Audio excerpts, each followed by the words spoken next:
say good morning when it's morning here, but it may not be for you, so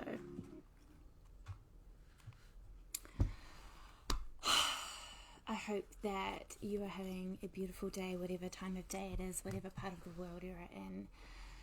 I felt so much resistance come up in my life to me coming on here to do this live talk today, which absolutely signifies to me that it was important for me to show up. It's a theory that comes up in Buddhism,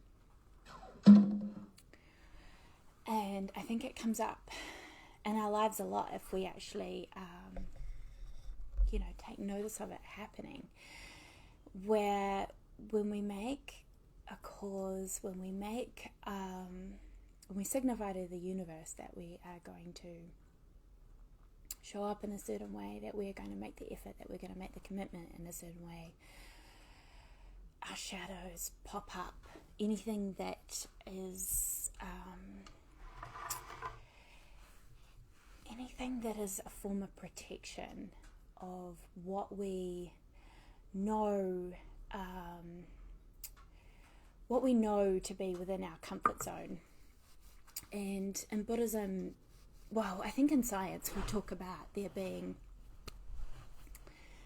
for every force there's an equal and opposite force, and that resistance that is coming up in our life is often a form of protection. Hey Di, how are you? Nice to see you here. Can you let me know if you can hear me okay? I'm probably talking a bit quietly this morning because I was just saying I felt a lot of resistance to showing up today, and a lot of resistance has shown up in my life in the last 24 hours, including having a really, really terrible sleep. And so today I just feel a bit groggy and a bit, I don't know. But I've had a shower, I've got my juice here to revitalize me and to just give me a better. I decided to do this chat from the floor in my living room in front of the fire so that I'm nice and cozy and I feel really grounded.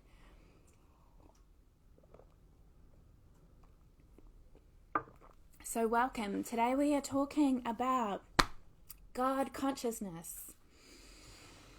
This is something that again has come up in my Buddhist studies. And the theory of, so in the Buddhism that I have practiced and studied within, there is no, even though it's a religious practice, there's no worshipping or praying to or giving power to anything external. We talk about Buddhahood being like our higher self within us, and when we are chanting, when we are praying, when we are dedicating our efforts, we're dedicating it to our own life, to our own higher self, to our own high energy, our connection with everything in the universe, what we call the mystic law in terms of how everything's connected, how everything's quite mystic, and the way it can all come together, and the way things can shift, and the way we can create things from our own lives, and the way we have power over how our life is being experienced through us, how our reality is being created, and how that is all starts from within us. And to me, absolutely have always believed in this. And even when I wasn't practicing in terms of my Buddhist practice or studying Buddhist theory and didn't have that as a structure for it within my life, I still have always had this strong belief system. And even though it was a belief I had, it was still a very conscious belief. It was something where day to day I would be living through my human, and often, when these challenges and stuff came up, I would then have to fall back on the theory, fall back on these beliefs that I had, fall back on like, okay, well, why is this showing up, and da da da da da, and consciously choose to go and embody the theory, the belief, rather than it being something that was automatically in my body, automatically the way I was seeing things, automatically the way I was experiencing things. It was something I still had to consciously choose to go back to and back to and back to again and again. And then some teachers that I absolutely adore, and one in particular, Jazz, the Moon Mother, she is a human design specialist, and that is why I originally started following her. But she talks in terms of human design, but she teaches a lot more about money, and also that we are God, basically. And it kept triggering me when she was saying, but you are God, you are God, you are God. Money is you because you are God. And I just couldn't get it to land in my body. Couldn't get that to, like, yeah, I believe what you're saying. I get it. I get the theory behind it. But I'm not really like internalizing it. I'm not really feeling it in my cells. And after having this come up a couple of different ways from a couple of different teachers, and just really spending some time trying to figure out, why is this not quite landing for me? The universe, or my life, definitely shifted things for me. And I believe that with all the juice I've been consuming, because it's so highly vibrational, it is so infused with life force energy, and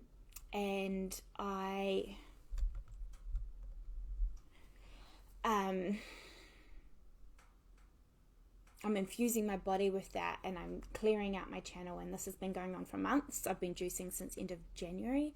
So I feel like as soon as I'm sort of like asking for these answers, there's a lot that is just flowing through and just dropping into my crown, and channeling through my body, and working its way down my centers, my energy centers. And I had this one weekend where I was just like channeling, and so much was dropping into my body. And then as soon as that dropped in, the next layer, the next part of it, and it was like it came in like folds, because I had to understand and embody each step or each layer of it before the next one could drop in. But it just kept happening all weekend, where it was just like another big download and another big download and another big download, and it kind of like grew, and it was an incredible experience. So that was really fun. And then I spent a few weeks trying to embody that before I really felt called to share. Hang on.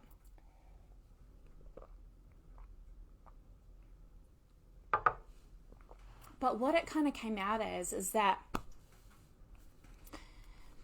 there are lots of different ways of looking at God consciousness.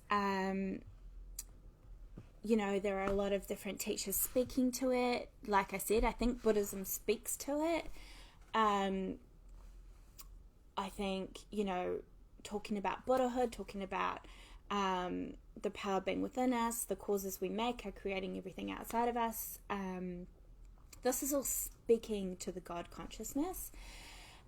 But I kind of found my own way of really feeling it in my cells, and it might be a bit weird, but just go with me here if this is of interest to you. Where I was like, okay, well, if I am the God of this world, and when I say the God of this world, I mean the world that I am living in. The world that I am living in is not the same world that you are living in. You are living in your own creation, your own reality. I am living in my creation, my reality. And we get to experience each other through that. I feel like they're almost different dimensions that aren't, they're separate in terms of being in their own containers, but also not separate in that they flow through each other. So we get to flow through each other and experience each other. But my experience of you is my creation. Your experience of me is your creation. So I am the God of the world that I live in. So if I am the God of the world that I live in, what does that mean? It means that I have created this entire world, all the things in it, and all the people in it. And then I have dropped myself in it too, to be in this creation of mine. And if that's true, then why haven't I always known this? Why don't I know this when I'm born? Like, I created it. I'm God. I'm here living through the experience that I have made. Why don't I know that? And this is where I talk about remembrance. I feel like we've created this experience so that we can come in having forgotten that we are God. And then we get to go through like the purpose of remembering that we are God, and then expressing ourselves as God in this world that we've created. And this is why I've decided to call it The Sim for now, because that's how it kind of felt to me. It's like, I've created this game where there's this like beautiful reality, and I've spent like all this, my soul has spent all this time creating the reality perfectly. And then I've created like who I'm going to come into it to be. I've chosen who my family is going to be. I've chosen like the tools that I want to find along the way. Because if we've created everything, we've created all these tools that we find along the way that help to drive us. And some of them we use for a little while and we get what we need out of them and we move on. And I feel like it's all part of it. It's all been absolutely created in what we've created to come into. So then it's like I said, it's like a game. It's The Sim, where I've created it all. I've decided what my story is going to be. I've decided the container that I'm going to come into in terms of my family or my purpose or whatever that's going to look like. And then I wipe my memory. I come in having forgotten that I am God. I come in having forgotten that I have created this entire reality. And then I spend the journey, like the purpose of the game is to remember. And once we remember, then the purpose is to embody it in the human experience, to channel that God energy into the human body and out into the world, to express ourselves as God in this world that we've created. And over the last few weeks, having like really played with this idea and this concept of living in a sim world that I've created, there's a lot that made sense to me.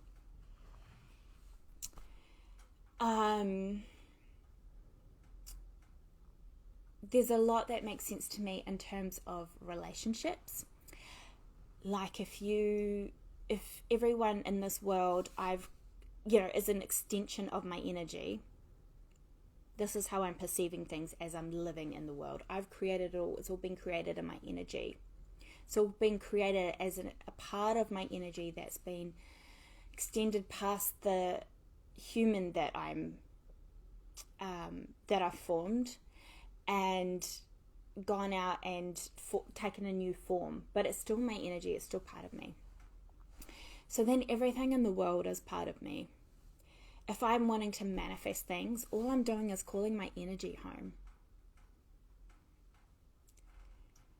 When I think of money, when I think of, see you die, thanks for joining. When I think of money, when I think of like material things I want to enjoy in this lifetime, in this experience, they're already mine because they're already part of me. They were already me to begin with. I created them.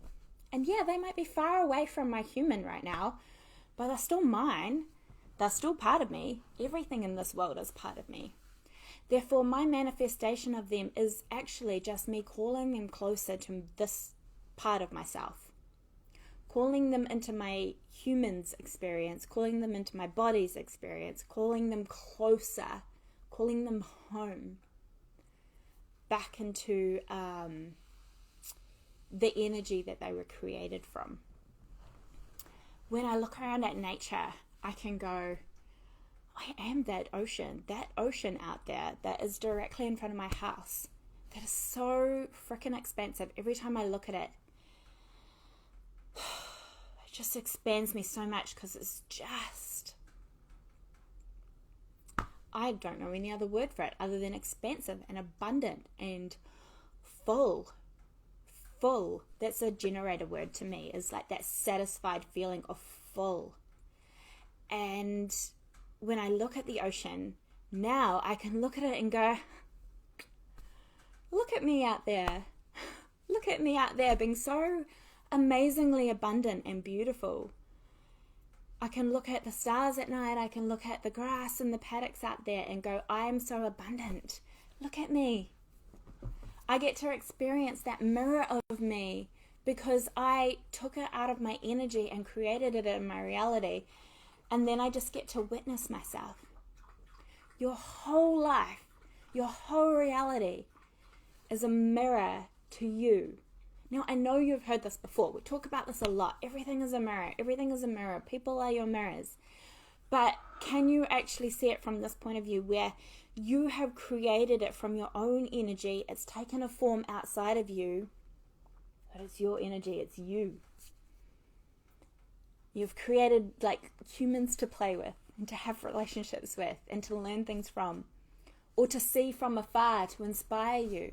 When you scroll through Instagram and you see all these amazing teachers and you're trying to grow your business as a coach, you can look at those people and go, they are me because I created them.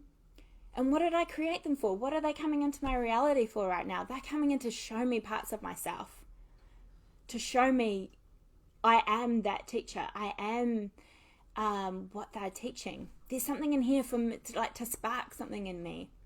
Or maybe it's to trigger you. Or maybe it's, to teach you some kind of lesson. Or maybe it's just to tell you to, be more conscious of what you're consuming. Switch off from stuff that doesn't feel good. There's so many, intricate layers of what we've created and why our reality is the way it is. But it's all us. Another way that I felt this come through was when I realized I don't have to prove myself. Because who am I proving myself to? There's no one here but me. Sorry, there's a fly. There's no one in the world but me and different versions of me that I created. So why am I trying to prove myself? Why do I need permission to be myself? I'm God around here. Why do I need to do things someone else's way? Why do I feel competition or comparison? Why do I feel like I'm not good enough? Why do I feel like I'm not as good as someone else when they are just me? They're just a version of me that I created and put into physical form and sent out into the world to be a mirror.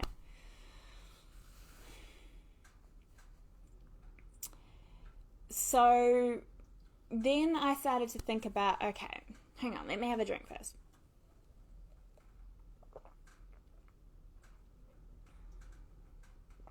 This is like the epitome of the life force energy I created to nourish my human. I can't tell you how much I have loved drinking juice and only juice this year.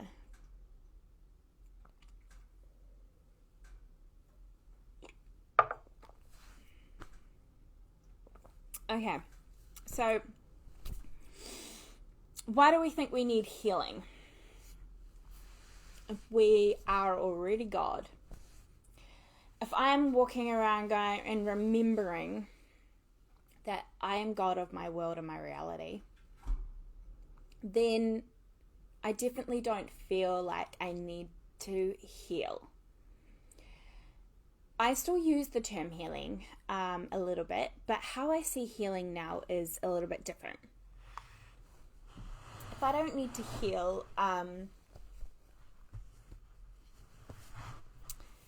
it's because what I actually need to do is remember more. So do I feel like now that I've remembered that I am God, that I'm done in my remembrance? No. I need to bring more of that remembrance into my body, into the cells of my body, so that I'm expressing it. Remember, the purpose of the game, the purpose of the sim is to remember and express. Remember you are God, express yourself as God, express your God energy. So I need to bring more of that remembrance into my cells to express through my human. I also need to shed protection. And I feel like those are the same things. So shadows, how I'm redefining shadows is protection. Shadows have always been protection anyway, to me. Our subconscious mind is a protective mechanism. Every single thing that gets built, generated, programmed, conditioned into your subconscious, which is in the cells of your body, by the way, it's not in your brain. Subconscious mind, I know we say mind, but it's not your brain. There is part of your brain in the limbic system that has some of this stored, but the majority of this memory is in your cellular memory throughout your body. So now I've lost my train of thought. Yeah, so I've always viewed subconscious energy as being a protective mechanism, because every time it's formed in protection of you for something. And I know that a lot of times it's limiting. It's limiting because it's protecting you. It's limiting because you experienced something which conditioned you to believe it wasn't safe, and your body went into overdrive protecting you, creating something, creating a belief system, creating a block, creating an emotional pattern, creating something to protect you. Always. Sorry, drinking and talking just leads to burps. Always, your subconscious energy is a form of protection. Shadows are the subconscious, right? Because they're anything that's unseen. They're not just the dark parts of ourselves. Well, they're dark in that they're unseen. There's no light, being shed on them. But they're not just the parts of ourselves that we might be ashamed of. They're not just the parts of ourselves that we don't want others to see. They're not just the parts of ourselves that are limiting. Sometimes the best parts of ourselves are also hidden for our protection, because of what might happen if we do start to share or embody or live through our greatest, highest purpose. My life created some kind of protective mechanism around me getting on here today. There was resistance to me showing up.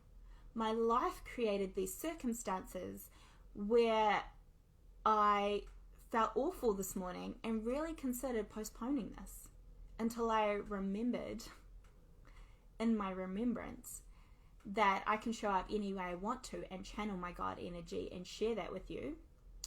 And also that me not showing up, me experiencing this resistance to showing up, is my subconscious trying to protect me from embodying all of this, from embodying myself as a teacher and teaching something big that has come through me recently.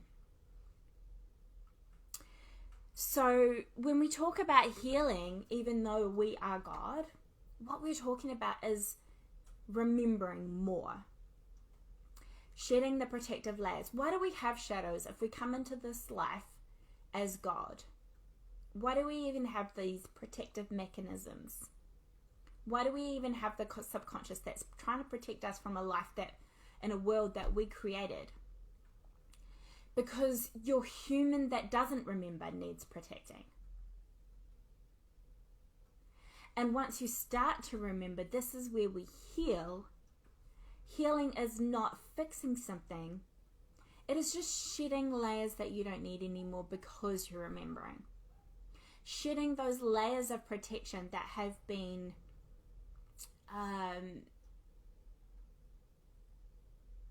encompassing or just enveloping your human before it was strong enough to be out in the world as God. Not strong enough. It's not strong. It's more just that remembrance. Before you remembered. So remembering the layers of remembrance that we go through, and as we embody that more in ourselves, if we bring more of that God consciousness into our body and express it out into the world, we don't need those protective layers anymore. We can shed those layers of our subconscious mind, of our subconscious energy, because we have embodied more of our God. Therefore we don't need the protection. We know who we are, we know what we can do, we know what is happening in our reality is just reflections of us for us to play with, to have fun. It's all just like, how much lighter does it feel when you just remember that you created all of this as a game? It's something to experience and live through, and with the purpose of just remembering and showing up. How much lighter does your purpose feel? Does your direction in life feel when all that you really have to do is remember and then show up? Express whatever that looks like to you. The more that you channel your God energy into the cells of your body, the more that you're naturally just going to start expressing more of God. Just don't forget. You've got to shed those layers of protection along the way. We've got to shed the shadows. We've got to... shadow work's not always about the shedding. It's about embodying more. I think it's kind of both. Now I'm getting onto the lines of polarity where our light and dark are actually just one, right? Our shadows have so much like beauty and light in them, and we're embodying more of what's in our unseen by shedding what was protecting us. Does this even make sense? I was also going to talk a little bit more about relationships in this way. So how do I view the fact that you come into my experience? If we're like having a chat, if you were on live with me right now and we were having a chat, you would be experiencing me through your creation. I would still be a form of you that you've created to have the experience with in your reality. Because how you experience our chat is not going to be the same as how I experience our chat. We're not in the same chat. We're not in the same conversation. We're not even in the same world. Right? We're not in the same reality. But we get to experience each other through this kind of mirage of our realities crossing, where when I experience you, it's because I've created you into my reality in the way that I'm seeing you, in the way that I'm experiencing you, in the way that I'm hearing you, in the way that I'm internalizing you, in the way that I'm then going to go and take this conversation and use it in my life, whether that's embodying something, whether it's changing something, expressing something, thinking about something, whatever my experience of it, this is all created by me. You experiencing me right now through watching this is your creation. You decided along the way somewhere that you wanted this message, or you wanted to experience me in some way right now for some purpose. It's not up to me to decide what that looks like for you. It's your creation, it's your reality. Maybe it's that I'm triggering you. Maybe it's that I change some kind of trajectory for you. It's not really me that will be changing it. It will be your experience of me, because me showing up in your world today is your creation, not mine. On my side of the screen, I'm creating what I'm doing here, and anyone who comments and comes into my field as I'm on here has all been through my creation. I'm feeling my channel starting to close. So there is definitely more that I want to share on this. I want to talk about money, especially manifesting abundance, and what that all looks like through the eyes of my version of God consciousness, of my version of the sim, the game that we're living through, that we're creating, that we're experiencing. So I may come back and do a part 2 sometime. For today, I've been on here for about half an hour. I think that's kind of a good place to close. What I would love to hear is, like, how did this land for you? If you've watched all the way through, like, what's hitting you and going, huh?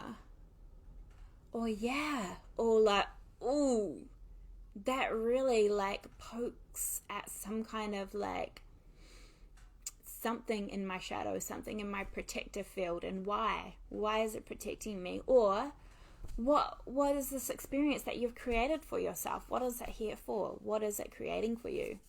I would love to hear. I would love to hear any comments that you have. I know this is a bit maybe a bit left field of how you may have experienced the concept of God consciousness before, but I would love to hear your feedback and like just exchange our embodiments and takeaways and experiences of this, my own channel. I'd love to experience you as my creation in my world, experiencing me. Mirror something back to me. What am I mirroring back to you? All right. I'm going to love you and leave you. Thank you for watching, and I will talk to you soon.